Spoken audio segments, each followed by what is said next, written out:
Good evening, everybody, and welcome to another episode of Mariner with Spirit. I'm Greg, I'm your host, and I want to go ahead and mention a few things before I go ahead and I bring my guest in. The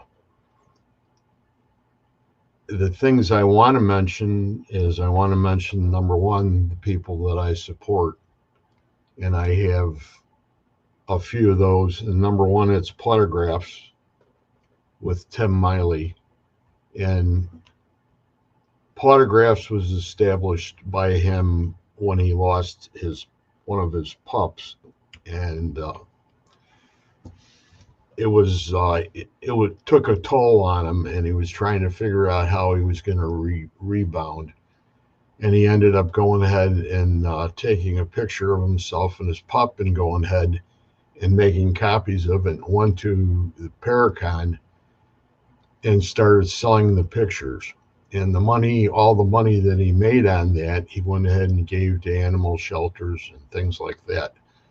So that was really something. And if you know anything about Tim Miley today, you know that it's really, really unbelievable the extent of the people that he has, his speakers. If you get an opportunity to go to a Photographs event, it's well worth it and comes highly recommended. Number two is PKC, Paranormal Kicks Cancer, and that's with Chris Gaskowski and Alex Wilkinson, and they're from down in Florida, and they do a lot of events. They do a lot of haunted houses. They do uh, they'll go ahead and stage events at haunted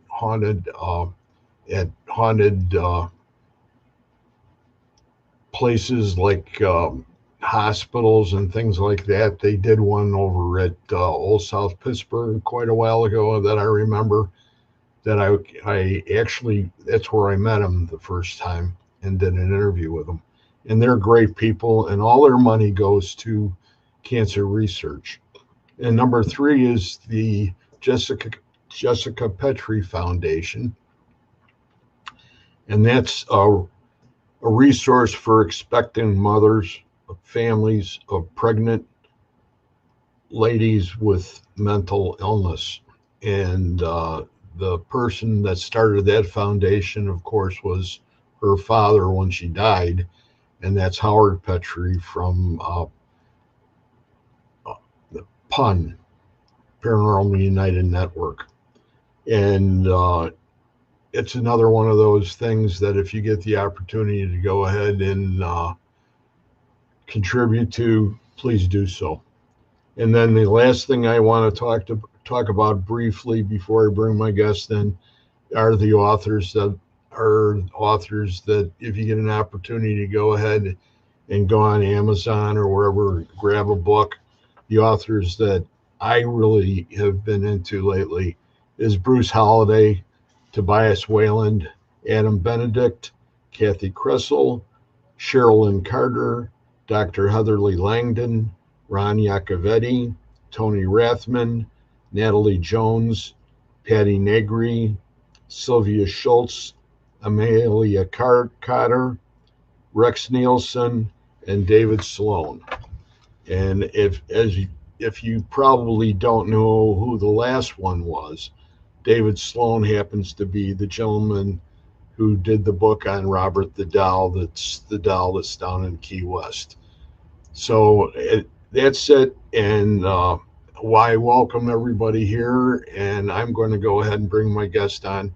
This is Russell Reynolds. He has a great show on Supernatural Link Network. He's done a lot of paranormal work through the days in his life, and he has relatives and a lot of people that you can go ahead and mention big names, and he's related to them. So that's really outstanding, and it's really cool that to be able to go ahead and say that you're cousins with certain people. So I'm gonna say hello to him now, and then he'll be able to tell you guys who the people are, because That's his bag. And this, hey Russ, how you doing tonight? Hey, Greg, thanks for having me.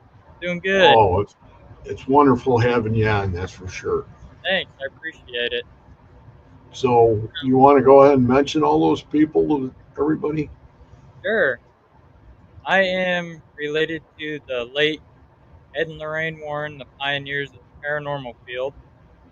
I am also related to their nephew, John Zaffis, the godfather of the paranormal.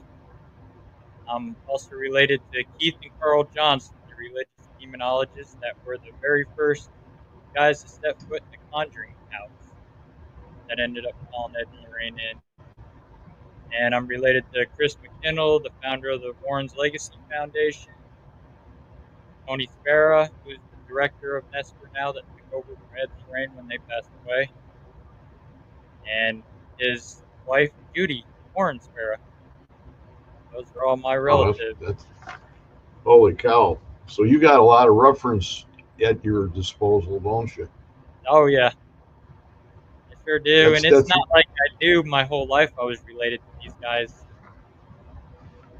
you just found So, out, didn't you? yeah, I just found out in January of this year.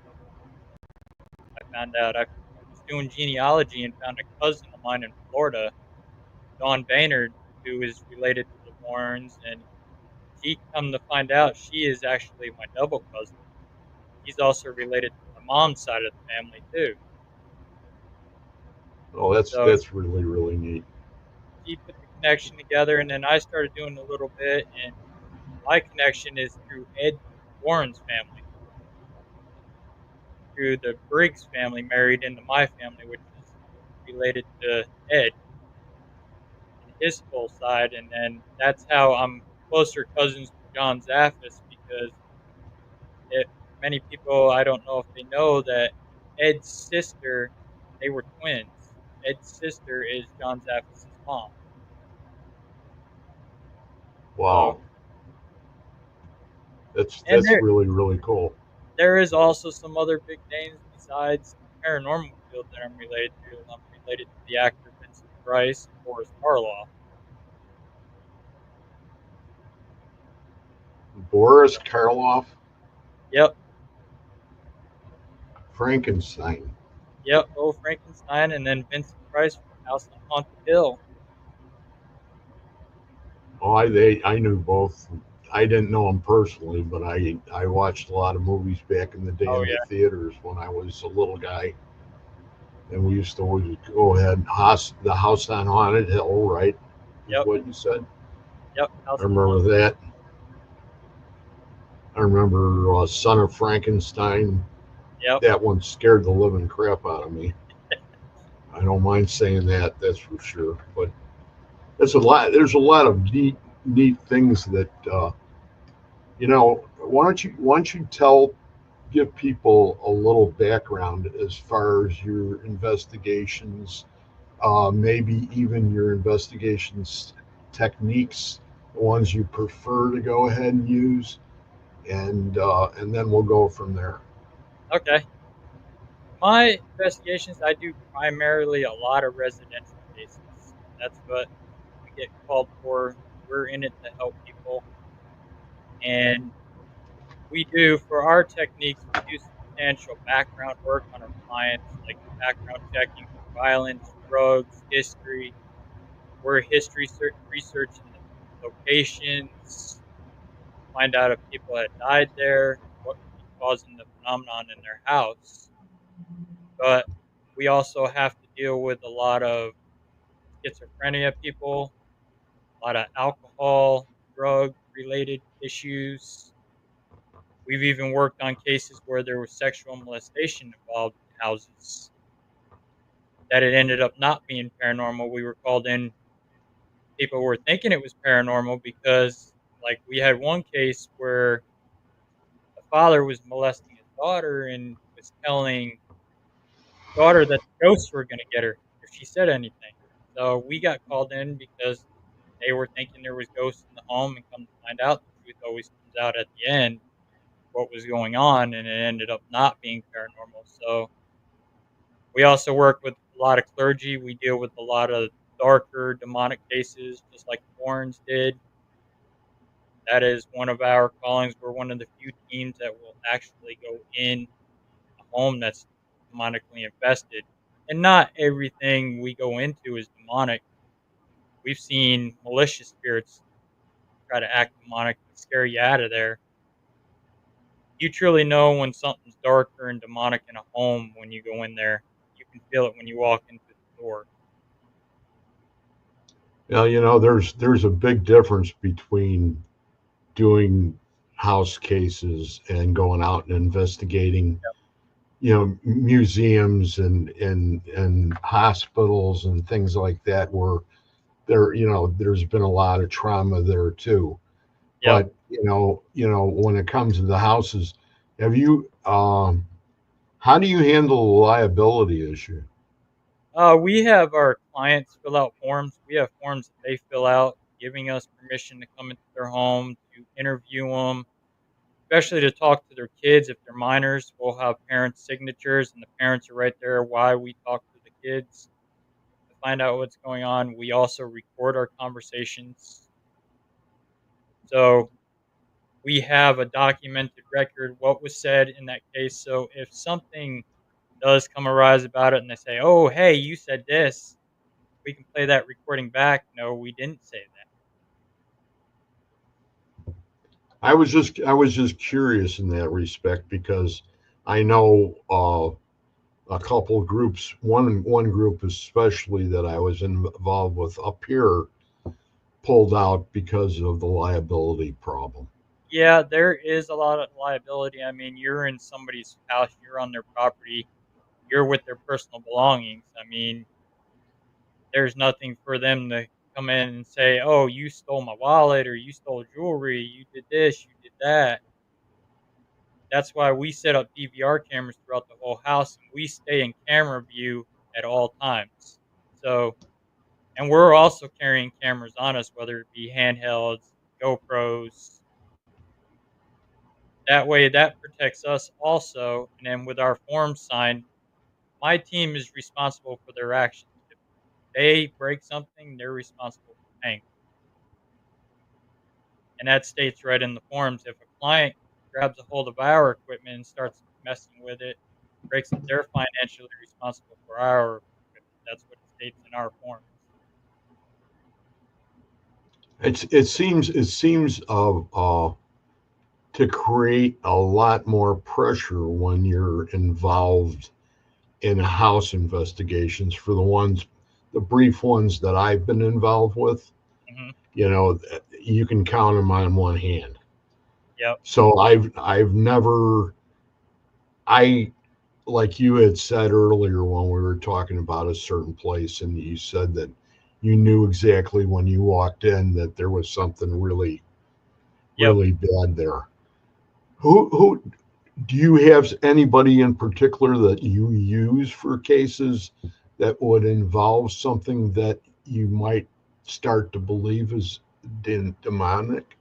Yeah, I use Sister Farrah Rose Perry, who's a religious demonologist. She's well known in the field for over 40 plus years. She works for the diocese office in the Archbishop in Springfield, Missouri. She assists in exorcisms. Her and her husband, Kenneth, they have decades of experience. They've been on numerous shows, The Haunting. Farrah is my mentor in the demonology department where it comes down to that. I call her. If it's something I can't physically handle where I need somebody like that in, I call her.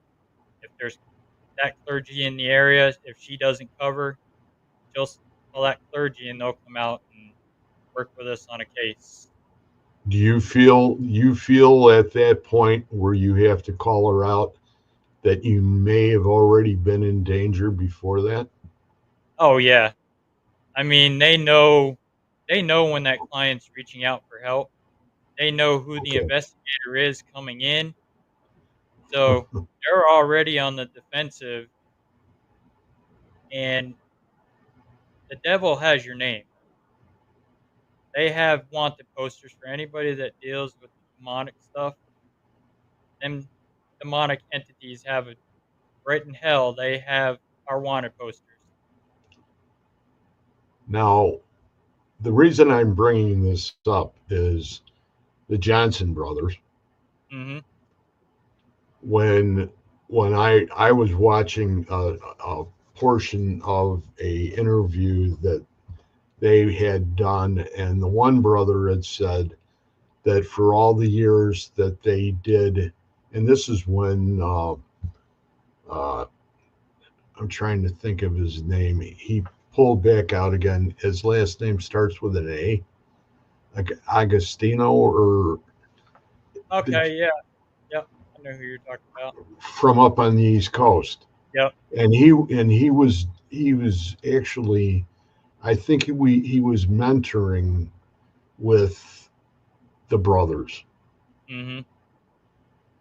and the one brother had said on this show, not at the same time, but he was being interviewed, and he has said for the amount of investigations he had did, which was an amazing amount, 4 cases that involved possible demonic Yep. entities, that he could count he could count on one hand also. Oh yeah. They. I mean, they don't travel alone. They run in what they call a legion of them. There could be numerous. Like a case I did, there was three of them in some guy's house that he had conjured up, playing with a lot of darker stuff that he didn't know what he was doing. He was on the internet researching witchcraft and all the darker magic stuff, and he he had a lot of medical issues. And when you have a lot of medical issues and stuff like that, you're a perfect target for that stuff because you're weak, and that's what they want. They want somebody that's weak, that doesn't have faith, that isn't strong. When you don't have faith, you're the perfect example and perfect target for that stuff to latch onto you. And what it does, it gets into your house, you conjure it up, it gets into your home, you're going to get the infestation. And that's where you're just getting the knocks, you're getting bangs, your clocks are stopping at 3 o'clock in the morning. You're, and then once it starts getting worse, you don't do nothing about it. You're still doing your negative stuff. Negative energy feeds it. You start getting after the infestation, the oppression, and that's where it's finally picked its target, what it wants.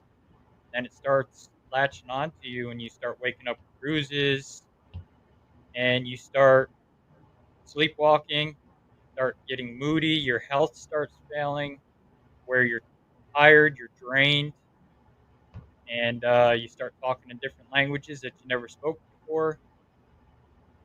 And then when it finally gets even worse, you don't do nothing. Then you're at the possession stage, and that's where clergy has to get involved in doing exorcism, which is a lot harder to do.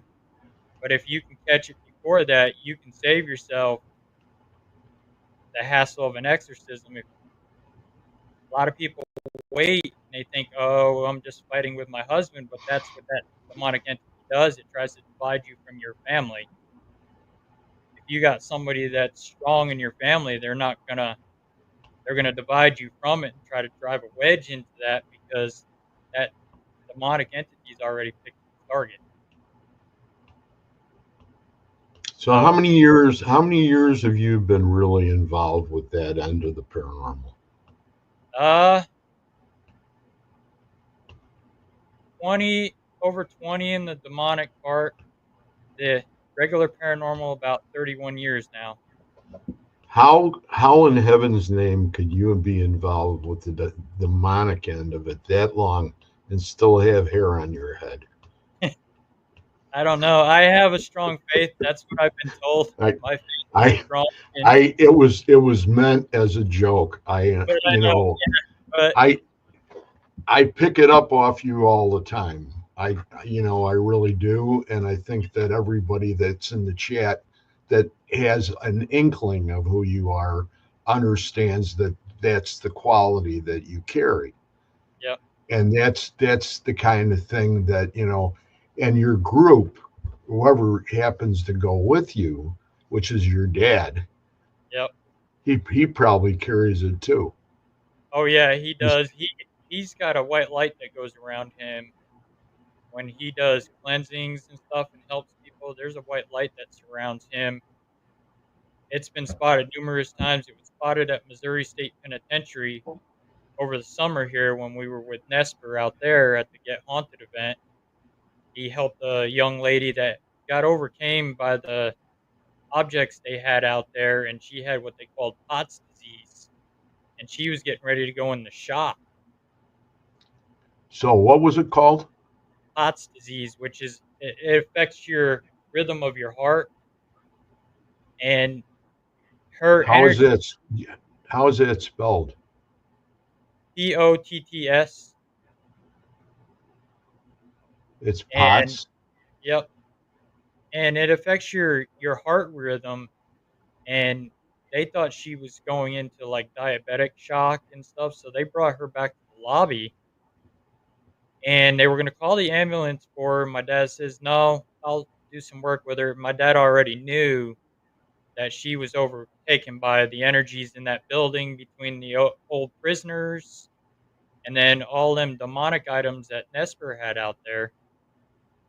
So he held her hands. He did some prayers with her, had some holy water, put it on his hands, and he gave her a cleansing medallion that she put around her neck, and she snapped out of it. She was fine for the rest of the night. He lasted for the whole event. But Do everybody's seen you? that white light go right around him. I can believe that. I've seen that. On certain individuals. I saw it on an investigation we had out in Texas, But he and also had a near death experience. He died from a car accident back in the 70s, and he came back. So he can see into the other side. So we let him do our client interviews. So if they're lying to us, he pulls the truth out of them. does he beat him then? Nope, he don't even have to. He just walks in. He's like, if you're gonna lie to me, I'm gonna know about it. I can read you. So I said, And then you're in trouble because you're gonna end up. They're gonna set you on fire and send you to the house. yeah, It's and that's I'm just being a little humorous here. And yeah, it's a serious business, so we yeah, should probably keep it in that light and not try to go ahead and create something that we don't want to, especially with the great people we have in the room. Uh, when you were talking about that, did you ever work with the Johnsons? uh, no, I haven't. When you met them, was there anything outstanding you felt through the handshake or them being in your presence that you I felt noted? I felt good energy, that they are very protected with their faith. They got a strong faith to them. When I saw Keith Johnson at the Warrens Paracon, I gave him a hug, and you could feel it, the energy around them. They are very heavily protected in what they do, and it was That amazing feeling.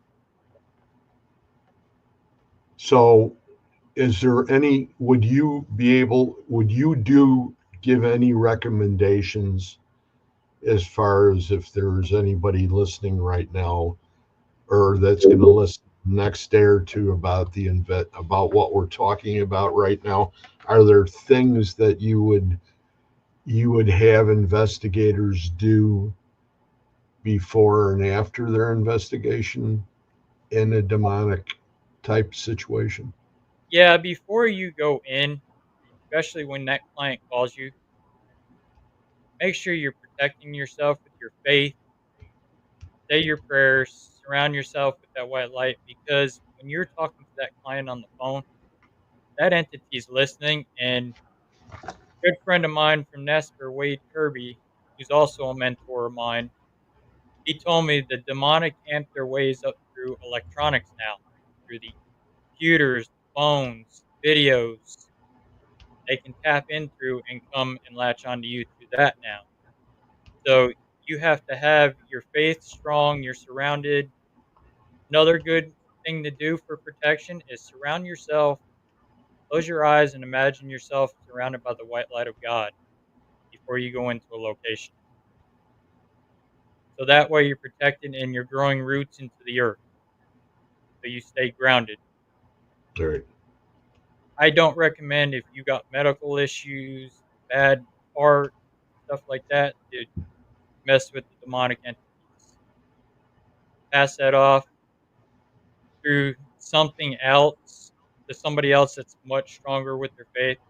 Pass it off to clergy, to a demonologist, something like that. If your faith isn't strong, do not mess with the demonic. Do not call a demonic out. Don't provoke it. The demonic entity doesn't have to listen to you. They were never living, they never walked this earth. So they're not going to do what you say. They're going to do what they want.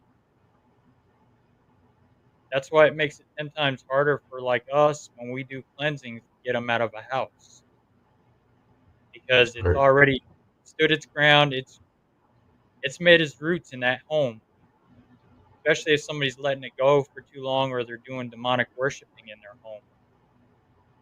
When you're doing demonic worshiping, you're bringing them in, you're inviting them. That's like as an investigator doing like Estes, Ouija boards, that's sending an invite. That's why you need to protect yourself before you do that. We don't condone using Ouija boards. I mean, I've got called for enough cases involving them that turned out to be bad. They thought they were talking to their dead loved one or their dead friend, and they weren't. They were talking to something dark that come through, and then they don't close the board out, and that door stays open. Especially when you're a kid and you play with them, that door is open for the rest of your life. You open that door, that entity is just going to follow. It's like a revolving door. It's just going to keep coming in and out. And eventually, like Wade Kirby, my mentor here, he said, never challenge the demonic. They will always take you up on the offer. And that's true. They will. You Yeah. provoke it, you challenge it, it's going to take you up on it. And it's going to go in and it's going to hurt you. I've been scratched. I've been hit. I've been thrown in the doors by it because it knows I'm there to get rid of it. So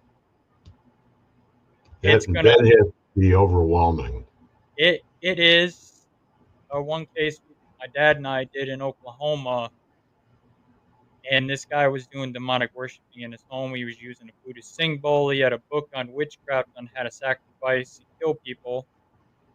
His daughter was playing with tarot cards, had no idea what she was doing with them. And he conjured up something demonic in his home. Well, his mom had called us in because she was concerned about her two grandkids. So we came in. The guy didn't want us there because he knew we were there to get rid of it. But being his mom's property owner, she signed the paperwork. She wanted us there. So I investigated. I was investigating solo, which I don't condone any new investigators do, but I'm always in camera view at all times. So my dad's watching the cameras. He can see me. He's worked with me enough. He knows what I'm doing, where I'm at. He can also hear me. So he knows if something goes wrong, he knows to come get me out of there. So we were at that case. I took a break. We were sitting there watching one of my cameras. Well, in the hallway, the DVR camera started pulsating. Figured it was just static doing it. Then it started getting worse, which this entity was drawing off the camera, the electricity going through it. Right. And then all of a sudden, this figure that stood about over 6 foot tall appears in the hallway. And it was a big, tall, black figure. So I said to my dad, I said, I'm going to go check it out. Keep an eye on it. If it moves, yell to me. Let me know. So I walk back there, and I'm standing in the hallway right by the camera, and this figure's just standing there looking at me. And I wear a St. Benedict's medal that's been blessed, and I'm holding on to that and my cross, and this entity running straight at me, drops down about 5 feet, disappears at my legs, and then this arm right here had 3 scratches going down it. And that was its warning to me, get out of here or I'm going to hurt you. But I didn't back out. I stayed put and finished the night out, and I was able to get rid of it by holy water, religious cleansings, doing prayers over the house, protecting the family. But the guy, he didn't want nothing to do with it. When he come home, he didn't want nothing to do with the cleansing. He says it's against my religion, and he reverted back to his old ways. He was traveling down the road with his girlfriend, and something came over him, and he snapped and he tried choking his girlfriend while he was driving. Well, his girlfriend dove out of the vehicle at 70 miles an hour down the highway to get away from him and busted herself all up. Lucky she lived. Yeah, she was very lucky. Her leg was all messed up, everything. So that whole spectrum, are you where you want to be as far as demonology is concerned, or do you Uh, have a plan of going further? I have a plan on going further. I've been studying with Farah and getting more knowledge. I want to be as far when I get Ed's age to be as far as knowledgeable as Ed, so I can continue to keep educating, keeping the word going. That's why I talk with Farah quite a bit. Wade. Wade worked close with my cousins Ed and Lorraine Warren. He's part of Nestor. He's been with them since the '80s. So I talked to Wade, picked his brain on it. I picked Tony's brain, Dan, all those guys, because the word needs to be out about it because it is real. A lot of people throw it under the bus and sweep it under the rug and forget about it. And then when reality hits them in the face, then they don't know what to do. So, for your regular investigations, like for instance, when you went out to the East Coast Hmm. and you went to the Paracons and that, did you do any investigating out there? Yeah, we did the ghost tour of the orphanage,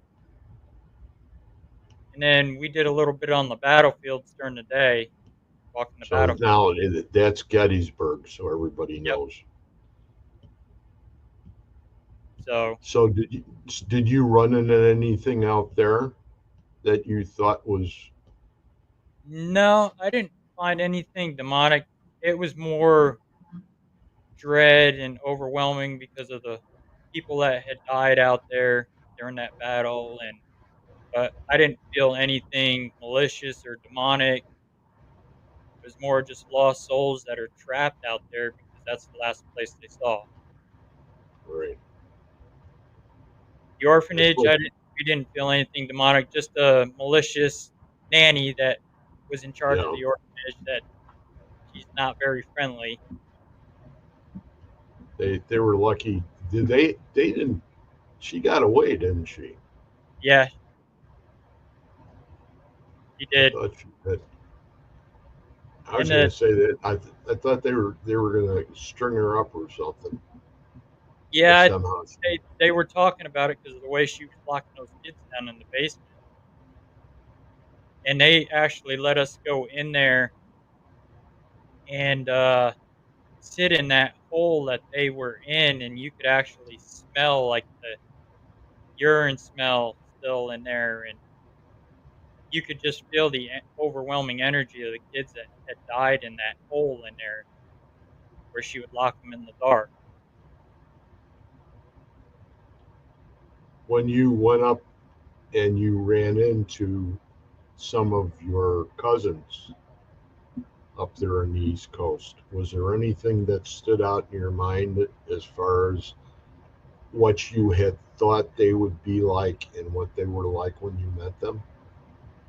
Uh, yeah, like full of knowledge. They worked with Ed and Lorraine and what they have done and they have accomplished, especially seeing the Warrens Paracon. Ed and Lorraine would be proud of those guys because Ed's whole ordeal was he wanted to keep the word out of the demonic. Tony Sparrow and I talked about that on my show one night about us doing these podcasts. We're doing great things because we're keeping the word going. We're keeping the word out about the paranormal, the demonic. Like Wade was saying earlier, the podcast was reason on his end because the demonic doesn't want this information getting out. They try to manipulate that because they don't want people to know what they're really up to. Even the real strong spirits that you run into on certain locations can do the same thing, Oh yeah, and that's enough to drive you crazy when that happens. and you can take a demonic entity in a house. They will control a regular spirit to do their dirty work. They will manipulate a regular spirit to do their dirty work. That's like the Endenfield poltergeist case that Ed worked on over in England. She it was a regular spirit, Bill Wilkins, but there was also a demonic entity in the house that was using Bill for his own work to take over that little girl.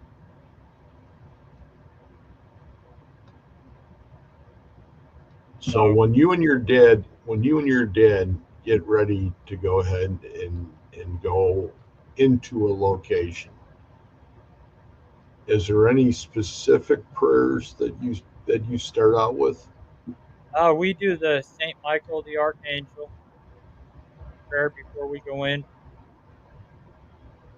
That is our one big prayer that we do before we go in. We surround ourselves with the white light of God and we pray over the family before we go into to protect them because with them calling us in, that entity's mad now because hey, reality just struck it in the face. They're here because with us, we like the element of surprise. We won't tell our client what day we're coming. We just Okay. show up. So they think we're coming, but they don't know when. And then all of a sudden, And boom, we're there, and then that entity has no place to hide.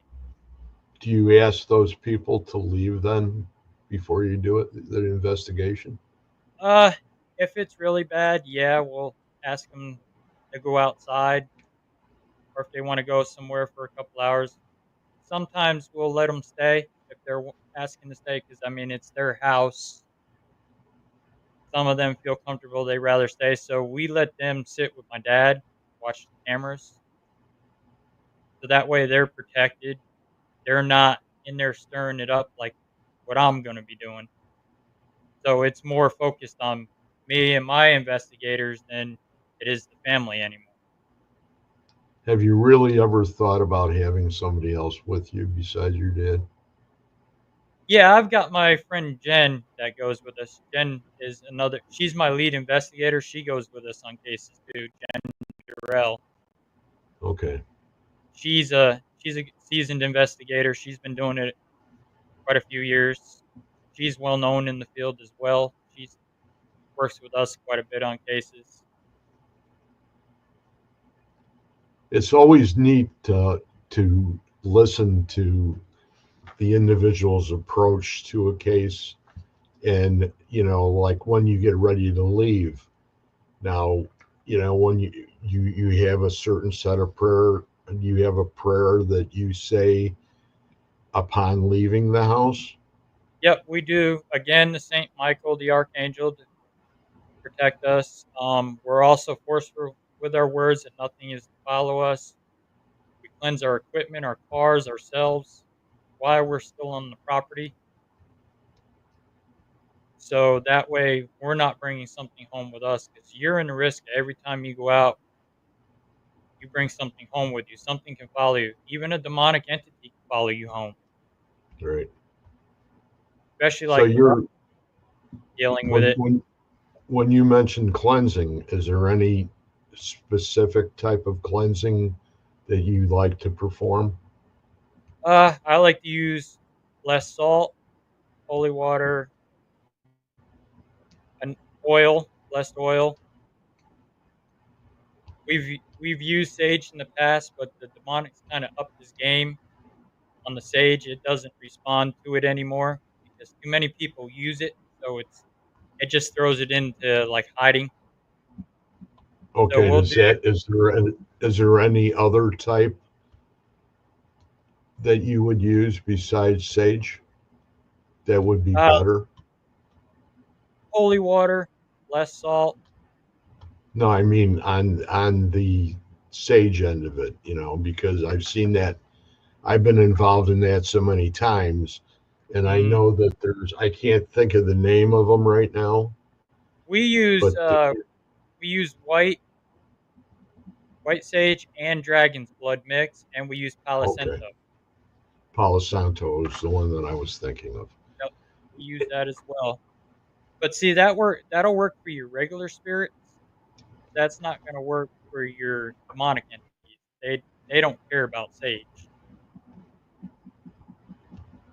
You have to do more of the religious stuff, prayers to cleanse a house with your holy water, your oils, your blessed salt, your and then seal the house up so it can't get back in, which is all the thresholds of the doors, the windows. So basically, we'll open one door and I'll chase it to that door till it's out. And my dad will sit outside and he'll watch.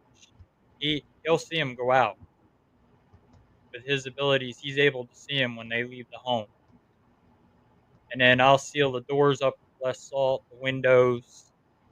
I'll even go outside the house. I'll bury Saint Benedict's medals on four corners of the property. I'll put Saint Benedict's medals in the doorways because that'll last longer than holy water and stuff. If you keep religious stuff, less salt works. Also in the doorways, I'll put it in the tracks of the doorways so that way if Okay, you walk in out the doorway, you don't break that salt barrier. right. Same with the windows. I'll put it in the tracks of the windows too, Do and then you I'll have you have a whole bunch of medals that are blessed, and who blesses them? I get them from Sister Farrah Rose, so they're Okay, blessed by the Roman Catholic Church, okay. and then I get my holy water from the Catholic Church. I'll go there and get holy water for cleansings, and What's your opinion of Florida water? I don't know. I've never used it. I've heard of it, but I've never used it. Never tried it. So I can't really give an opinion on it since I Okay, haven't used it before. okay. I just kind of stick The to my faith and stuff and what I know how to use and You what works stick for with me. your but with the best what works for you. Yep. You know, there's a lot of other people that always, you know, come chime in and they'll say that they have different ideas or different ways of looking at things, and you Right. know that's not necessarily the case. Oh boy, I really let this go for a while. I'm sorry. That's right. Rebecca Rebecca's here, Julie's here, Julie Couch. Hey everyone, welcome Sarah in. Sarah Sarah's here. Is that your Sarah?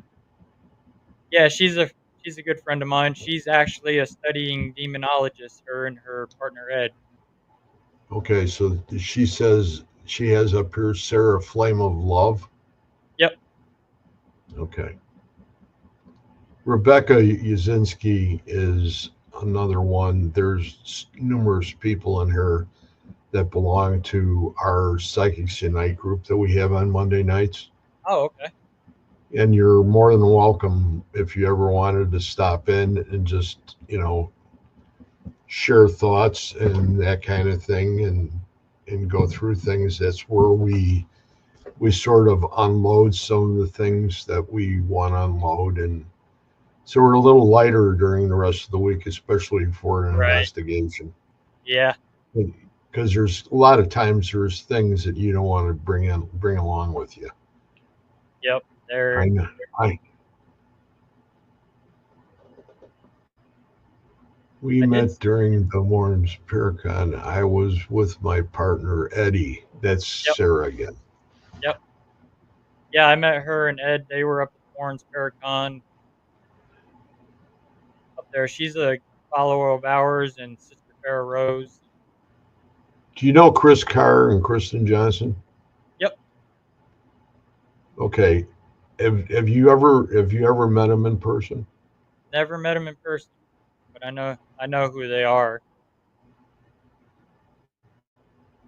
They're from up there in Connecticut or Okay. Rhode Island or whatever it is up there. You know, you got so many of them little states up there. Right. Now, as long as we're talking about that same line of thought with the demonologists and everything like that, and I know that uh, Ed and Lorraine were involved in the Conjuring House. Hmm. What do you think about the situation that's going on there today? Oh, that's just crazy. I think she's got a lot of psychological issues going on, and I don't really tap into that, but I think it's just crazy what's going on there. And now I see the state shutting the place down, but I don't feed into all that drama that's going on and follow it too much. I try to stay away from that stuff because there's, I know, as you, I know, I feel the same way you do in that respect. When we all talk about this, and then we have people that are listening, that we want to give everybody the right approach as far as what we try to do on our investigations. hmm And you're here because of your expertise. yep. And I know there's a lot of people here that would like to try to do that, but what would you recommend them that they do I to would start recommend off? start off small. Don't dive in it head over heels. If you're starting out as an investigator, go with an experienced team. Learn from them. Read. Like when I started out, I started reading a lot. I lived in New York State. I worked on a golf course. During the summer, I got laid off in the winter, so I had a lot of time on my hands. I couldn't investigate because New York winters get crazy. You're lucky if you can even get out of your driveway.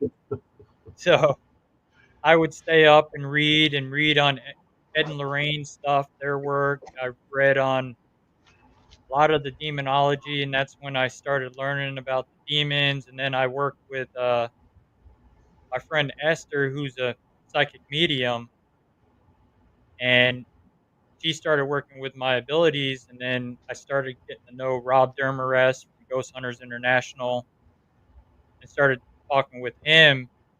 And he helped me get my team started because he knew I wanted to break into the paranormal field. And then I started investigating with a buddy of mine out of high school. We would do like normal teenager stuff, go out to cemeteries, and then 2006 is when I formed Beyond Life Paranormal Research back east. That's when I started kicking off going and doing residential investigations with my buddy from high school, and then it just carried on from there. And then Esther was part of my team for a little bit, and finally after that, I moved to Missouri in 2012 here, and then I started this branch of it. The other branch of it still ran for quite a few years till Esther started running into medical issues, so I shut that one down and just focused more onto this one, and this one's been going ever since. So when you come off a big case and you've been involved with uh, demonol- demonology, Hmm. and you get off it, what do you do? Do you take a break or? Yeah, I do because you are heavily drained when you're dealing with something like that that strong. You get drained. It drains your energy. It sometimes we're done for like a week straight. We're exhausted. All we want to do is rest. We have to do cleansings on ourselves, and because it's just like Lorraine said, it takes a little piece out of you every time you go out and you deal with it. That's why I tell the new demonologists, when you play with fire, you get burned. You have to be very careful because if your faith and your energy is low, it's going to drain you, and that's what it wants to do. Even regular spirits, they drain your energy. That's why we get paranormal hangovers. Right. We are conduits. Our bodies give off an electromagnetic field, so that's why they tap into us, and especially psychics, because they know psychics can see them, hear them, feel them, communicate with them. So they tap into our magnetic field. That's why we get drained quite a bit. I saw this. Yeah, you can when you walk into a house when with a demonic, you're gonna feel a lot of heaviness, a lot of dread in the home. It's gonna feel negative. It's not gonna feel positive. Like with a regular spirit, you're walking in, it feels normal. You'll feel the heat with the demonic, sometimes extreme cold, but more heat, and it will drain you to the point when you walk in, you're gonna feel that pressure on your chest. It feels like somebody's sitting on your chest. For me, with my abilities, when I feel something demonic, it feels like something hits me right beside of the temple, right there, and then I get it between the eyes when I'm dealing with something demonic. For me, You take a lot of Advils along with you to just go ahead and yeah, yeah, you get a headache from it, especially me when I'm there trying to communicate with it to figure out what it is. Especially if you can get the demonic's name, you have power over it once you get its name. But if it will try to throw you off and give you a false name and try to act like a regular spirit. That's why they inhabit like objects and stuff like that, like dolls and stuff like that. Because a doll, what are you going to do? A doll's close to your heart. Kids play with it. You're going to hold it to your heart chakra. That's a perfect you know, breeding ground for that entity to latch onto you, right into you, and it's then a take you over. very vulnerable spot And as far as your chakras are concerned. yep, and you hold that doll up there. That's why it inhabits the doll and makes you think it's a child spirit inhabiting that doll just to confuse you. They're the perfect liars. They will lie to you because they know why you're there and what you're trying to do. You're trying to get rid of them. See, we got another question. Hi, Russell. Waves wants to know my one investigation. Where you mean I had that up about, that was Rebecca. Yeah, she was I asking what think it's this one. tense demonic The, investigation was a house that we did. It was my very first demonic case. We were called into a lady's house. The previous owners there had was playing with the Ouija board in the home. There was a confirmed death in the home. She had some past trauma. I can't really dive into it because a lot of it's confidential because of client confidentiality, but I can outskirts a little bit of it. Um, she was sleepwalking. She was getting real moody with her family. Her husband's a paramedic and a firefighter. He's gone weeks at a time working. Very nice guy, nicest guy you want to meet. And she wanted to kill him. So she had called us in. We came there. My dad and I did the interview her. We didn't bring the rest of the team in yet. And she was filling out one of our questionnaires. Well, it wasn't her writing. Something was telling her what to write on the questionnaire form. And so we got interviewing some more, and we could tell something wasn't right with her. She was having knocks in the house in threes, hearing footsteps, seeing a black figure. Her cabinet doors were opening and closing in her home.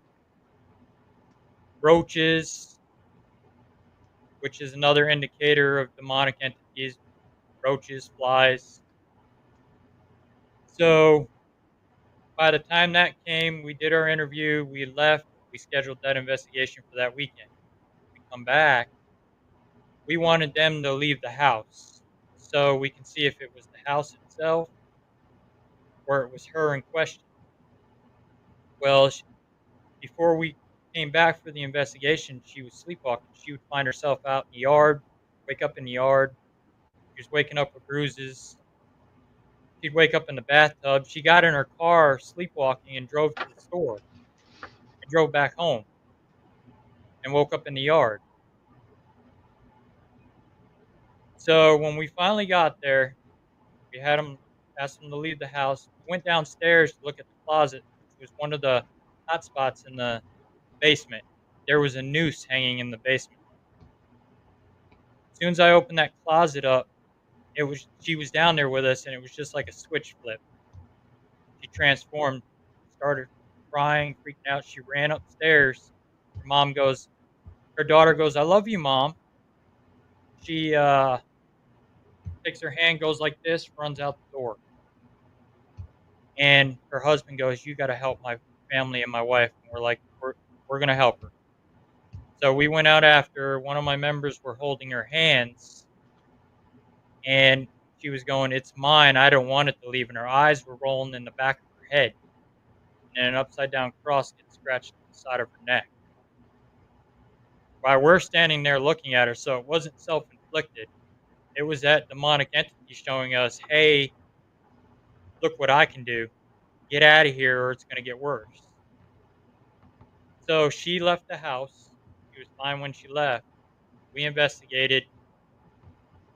She come back, did a cleansing on the house, did a cleansing on her. We had to keep going back. It took a matter of 6 months to get it back to normal. And she, like I said, she's had past trauma. Her mom did Santeria and the other stuff with the Ouija boards going on in the house from the previous owners. There's no telling what else they'd done in there. And she was just a perfect person that it could latch onto and work its magic. We saved her from being possessed. And now she goes to church every day. We're like family to her. We go over, she invites us over for dinner. In fact, she invited us over for Thanksgiving this year. Oh, really? So she invited us last year. So we were able to save her marriage, her family, her,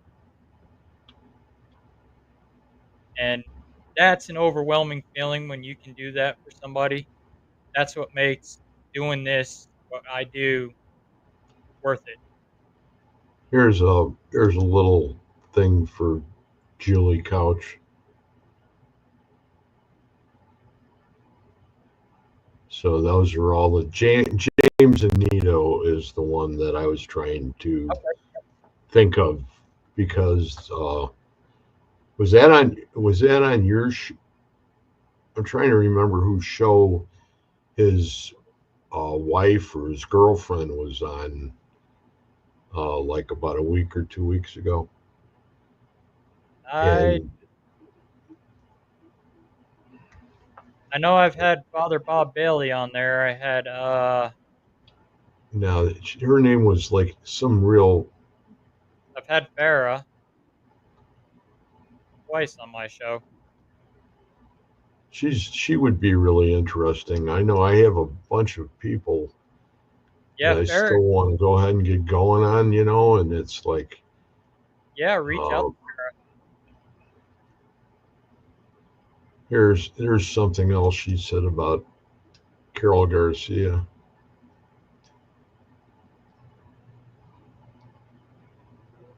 Francisco's Philippines. Yeah, that is true. We're starting to see a lot more increase in demonic activity.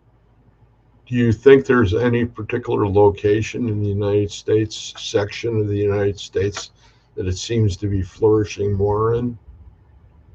Uh, More of your more violent cities where the violence is up more, like California, New York, because of all that negative energy, the way everything's going on with all the world today, with all the negative stuff that's going around with wars and all that stuff.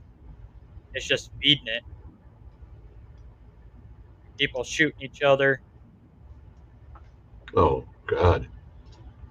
Look at Chicago, Yep. you know, and, I wouldn't, there would be no way I'd live down there. Uh, it's I been grew pretty. up there. I'm reading Carol's question. It's been pretty busy for us. Usually around this time of year, we slow down a little bit, but we're not. We're booked up for the rest of the winter with residential stuff.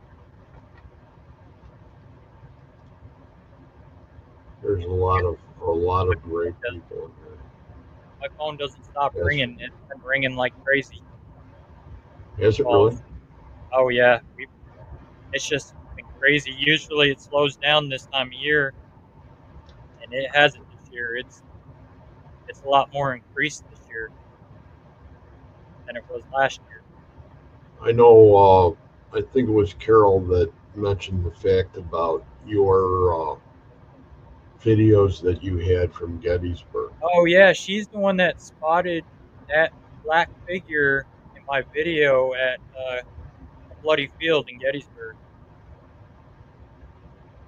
It's about Carol's like like Hawkeye, yeah, she was. I really. didn't even see it, and I was looking at my phone camera when I was filming it live because I was talking to the viewers while I was doing it. And my camera panned over and it caught that figure. It was there for a second, and then it was gone. And it was Yeah, they don't have a tendency to hang around too long on eight battlefields. They're about there. 8.7 minutes in on that video is where it shows up at. And then I know if you listen to my Devil's Den live, you will hear horse hooves galloping, and you'll hear boots marching with me as I'm walking. And I'm walking in mud and grass. And then when I get out onto the blacktop, you can really hear them. Did you go down into my favorite place, the triangular field down below Yep, there? yep, yep. I went down in there also. I walked Did the you whole thing of Devil's go on? Den. But down on the triangular field, did you find that big giant piece of granite that was Yep, almost ground level, and yep, those boulders on the edges? yep. I did find that. That's where I had my big experience with the Confederate soldiers that were in the woods, Okay, yep. because I can relate, and they know that. So, but this has been really amazing. People, if you have any more questions, Barbara Wood Barbara Woodbury Spears here too, and I apologize if I didn't mention your name before, Barbara. I'm just going back through this again just to see.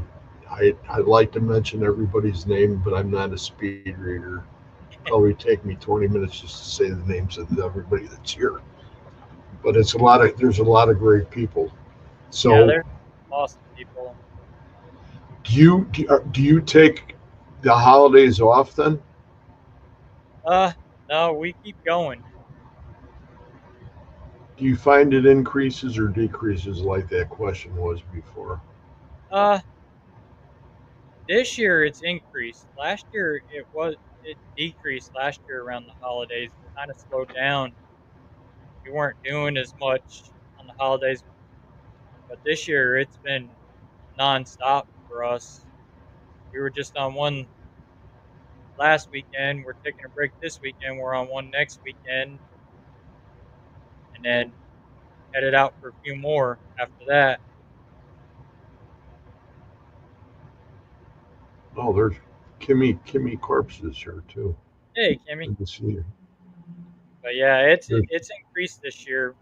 Like I said, with all the amount of negative energy going on around in the world today, and and I think even with a lot of the negative in the paranormal field, that I think a lot of that's what's feeding it too. Also, you mean the drama? yep, all that drama is just feeding that negative energy around here, and There's been a lot of great locations that have been tainted by that. yep, there has, And, I'm glad that's not the case with a place like Gettysburg because of the reverence to it. yep, That, but there's still, and I don't know how you picked this up when you were there or not, but I found in the times that I've been there that the kids would go out in the middle of a battlefield and just start shooting off bottle rockets and stuff. mm, And they it's didn't like, do it what? over there, but It's like, what is going on? What is yeah, wrong with people? that's very disrespectful. That's like we found cigarette butts and wrappers all over the battlefields, and I'm walking through and I'm seeing this. I'm like, this is disrespectful for the men that died here. That's like people that go into cemeteries just to vandalize them and party. Yes, And we have one out here in St. Joe, Missouri called Felix Grave. It's back in a conservation area. The kids go out there all the time. They've knocked stones over. I investigated out there back when I moved here in 2012 and went in there, and it was unbelievable. The beer bottles, the beer cans, condoms, wrappers, cigarette wrappers, all kinds of stuff out there, and the gravestones are tipped over, and it just breaks my heart to see somebody go in there and just vandalize a cemetery like that. there. There's a place on the south side of Chicago that's called Bachelor's Grove, and that's been a big location for. No, I was going to put something else up there. I'm sorry. I should stick with what I'm doing. Carol says she has a couple of questions, but then I don't see them listed. What are the questions, Carol? If you could go ahead and put them in the comments, and then we'll go ahead and we'll do those, and then we'll end the show. All right. Okay, here's Victor. You know Victor Santiago, right? Name sounds familiar.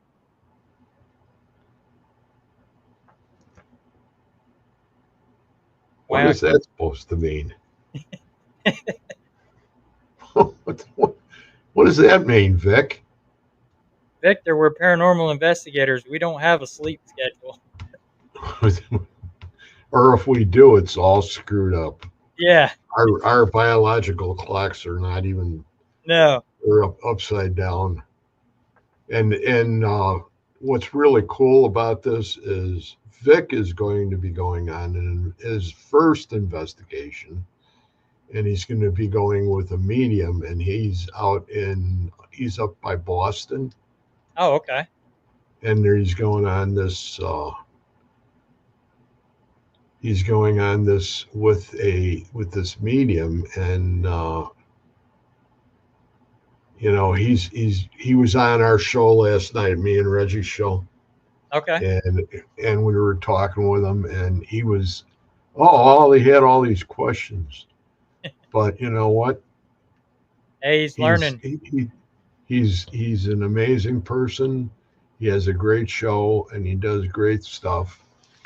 And when you see that kind of thing, you know that he's going to be okay. Hi, You Tracy. know, Welcome. Trick Yep, I know is Tracy. okay. Yep, he's a friend of mine. Okay. He was talking Oh, to Carol. okay. Anyway, anybody else? Any questions? Put them down there, Carol,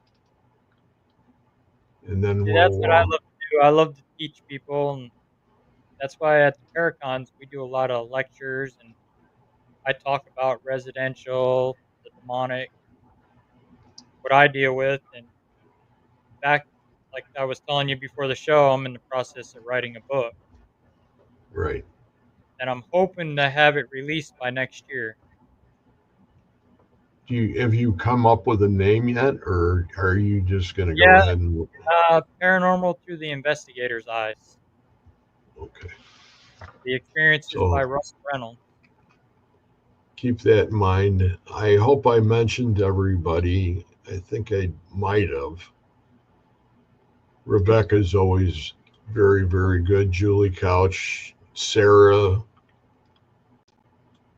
We got Carol again. Carol, Rebecca, Sarah, Wade, Wade Kirby. That's an awesome man. If you want somebody for a show, Greg, I recommend Wade. There he is, right there. He is Never challenged the demonic. that man is full of knowledge. He takes care of the Warren's Occult Museum. Oh, does All he really? Yep, he runs the museum at the Paracon. When they do events, like when they were out here at Missouri State, he ran all the items. He does all the findings and blessings and all that. Have you had him on your show yet? I've had him on my show. Was he on a couple weeks ago? It's been a few months now. I've had A him few on. months? Yep. I've had Well, him, Nesper, Dan Rivera. I've had Tony Sparrow on. that's awesome. So But I these think guys we're gonna knowledge. go ahead and call it unless we get some more questions here. I thought that Carol would. He You, said it was Carol, too personal to put on here. oh, it was. So maybe what I can do is I'll bring her into the after room, Okay. and she can ask you the questions here. And I'll go ahead and say thank you very much to everybody that's been in the chat. You guys have been marvelous tonight. You guys were This awesome. is a this is a very serious subject, people, and that's why we have Russell here. Because I think actually from what I've seen of you and the way you present yourself, that you are serious about what you do, Yep. I and take it seriously. the that's the important part of going ahead and presenting yourself, especially when you're dealing with something like demonic cases. So I'll say goodnight to everybody, and I'll say to you, Russ, thank you very much for being here, Oh, thank you for and having we'll me. try to go ahead and get this thing, and then I'll send Carol a link in a Okay. few. So, okay, everybody, I'm going to try to go ahead and get this out of here, get us out of here without getting us screwed up. So I'm going to remove you for a minute. I'm going to remove my